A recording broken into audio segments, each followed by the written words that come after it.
welcome back to my channel. I hope you're all doing well out there. And today we're gonna make the case for physical media yet again. But before getting into it, do me a favor, like, comment, and subscribe. Subscribe. Join me here. I greatly would appreciate that. And also, as always, a shameless plug for my TeePublic store. I'll leave a link for that in the description box below. And today we're going back to 1977 and the Criterion Collection for Sorcerer. Yes, this just dropped a month ago. Sorcerer dropped in theaters June 24th of 1977. It's rated PG. It's 2 hours and 1 minute long, had a budget of $22 million, and sadly, upon release, it only made $9 million.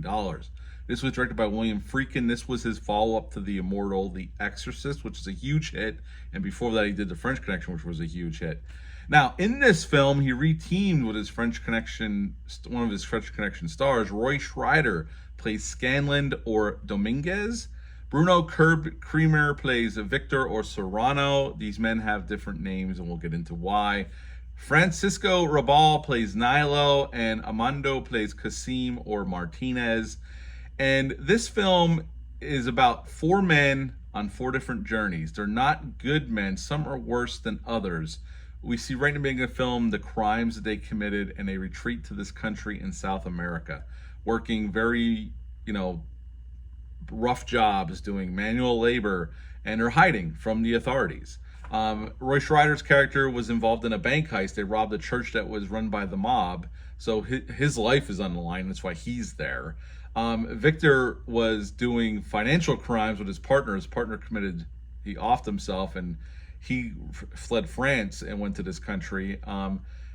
Amando was part of this terrorist. Right in the beginning of the film, we see him and a couple other guys bomb this building. So he is hiding out in this country. And fate brought all four of these men together. There was a huge explosion of this oil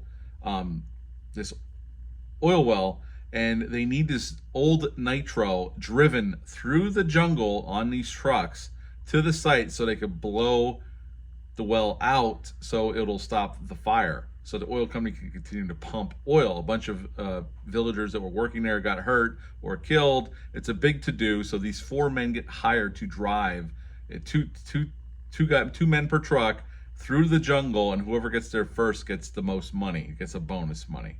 And that is pretty much the movie, honestly. And what transpires, if you've never seen Sorcerer, and I can't highly recommend this movie enough, are some of the most suspenseful scenes ever put on film. And this truck right here, which is one of the trucks in the film, there's a point in the movie where they're going through the jungle, and we've already gotten some suspenseful scenes, but they have to cross this rope bridge. And it is amazing. They filmed it for real in Mexico, and it looks incredible on film. It's some of the most incredible filmmaking, suspenseful filmmaking you've ever seen. Friedkin really goes for it, and some say the guy was out of his mind, but goddamn could he shoot a goddamn movie. When he was in his prime, or had a good script, he was on fire, and this is one of his best films, along with The Exorcist, French Connection, and To Live and Die in L.A. So the movie itself, also the acting is great. There's no huge stars here, although Roy Scheider was, he would go on to he had Jaws in the 70s, French Connection. He was a well-known actor, but he wasn't a huge star. Gene Hackman was the bigger star, obviously, from the French Connection. Went on to be a bigger actor, but I've always loved Roy Scheider. The whole cast is great here. And also it's about fate. These men led very, lives that they were doing bad things, and it comes back to bite them in the ass eventually. Just fate comes back around, and that's pretty much what the movie's about.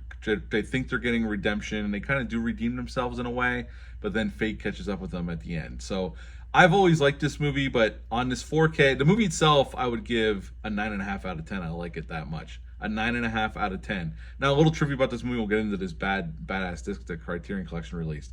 50 people, according to William Friedkin in an interview that he conducted before he passed away, obviously, had to leave the film for either injury or gangrene or food poisoning or malaria. This was a hellish shoot. It went over budget, went over time. They had a lot of problems on this shoot. A matter of fact, originally they were going to shoot this in Dominican Republic, especially the rope bridge scene. They found a river in the Dominican Republic. They spent $1 million to build a rope bridge. This rope bridge it was a controlled bridge. It was very mechanical. They could control when the trucks were on it. The movie looks incredible, and you would think it's out of control, and the actors were really on the bridge or even driving the trucks. But it was very controlled to a point. When they got to the Dominican Republic, the river dried up because they were having an unusual drought that year. So they had to dismantle this $1 million bridge. They found a place in Mexico. They took the bridge apart, took it to Mexico, reassembled it for a cost of another $1 million. And by the time they were ready to shoot, the river had shallowed out. So they had to bring huge dump trucks full of water to give the look that Friedkin wanted in the film. So this film had a ton of problems besides the illness, the injuries, tempers on set. I mean, Friedkin's even he self-admitted that his ego was out of control by the time he got to this movie, coming off The French Connection and The Exorcist. So there was a lot of problems with this movie. It took 3 months to shoot the truck on the bridge scenes. It took 3 months of filming to get all those scenes. Friedkin brought in Tangerine Dream to do the score, and the score is amazing. Very dreamlike, otherworldly like. It really goes well with all the crazy imagery we get during the film. There's a scene in the movie, if you've never seen it, but it's a little bit of a spoiler, but I'm going to tell it anyway. There's a scene in the movie where they come across this huge tree that's crossing the road, and in the movie they find out that they could blow it up with the nitro, and it works spectacularly. But the film crew, one of the effects artists from The Exorcist was brought in by Friedkin to work on the film, and he tried to blow the tree up, and it didn't make a dent in it. Well, Friedkin had a unsavory friend back in New York called Marvin the Torch, who was a notorious, well, he did very unscrupulous things with fire. Let's just put it that way. Flew him in, he blew the tree up, and the explosion is amazing, and he flew out. He only came in to do that, and he flew out, and that is another little piece of trivia. So overall, the movie I give a 9.5 out of 10. I love this film. It's excellent filmmaking on display, and if you've never seen it, I highly recommend checking it out. Now, on to this Criterion 4K release. It just dropped not too long ago. I have the Blu-ray, and the Blu-ray has a great transfer on it, no doubt.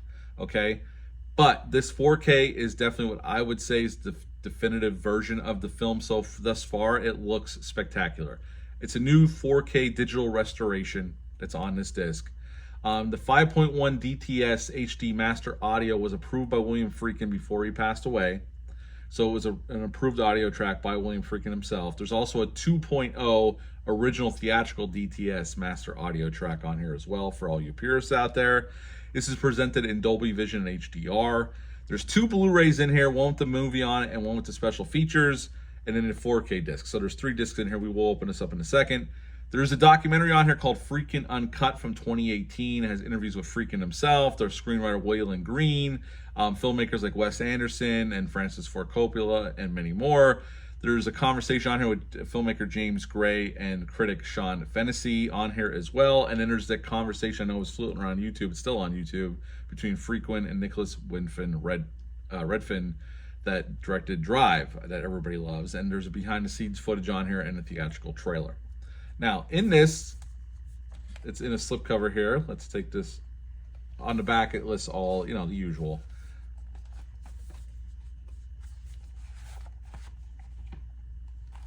So you get this packaging, the explosion of the oil well.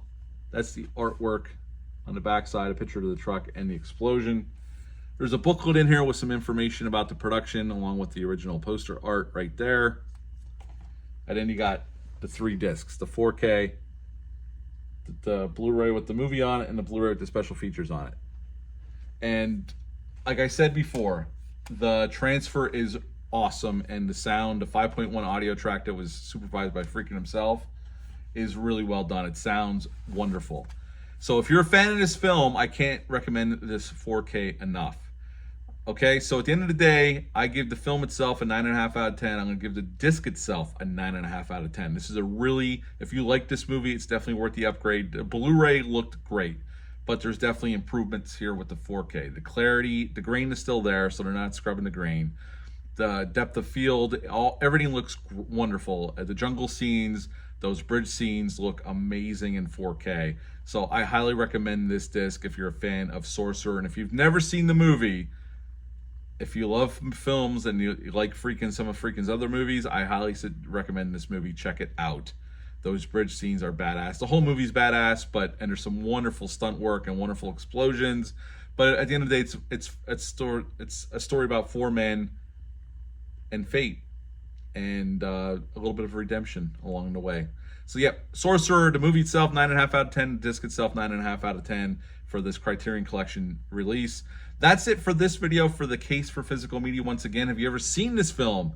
Let me know down in the comments what your thoughts are on it. Did you pick up this disc? Do you own a Blu-ray? Let me know down below in the comments. That's it for this one. I'll be back soon with some more videos, but until next time, bye.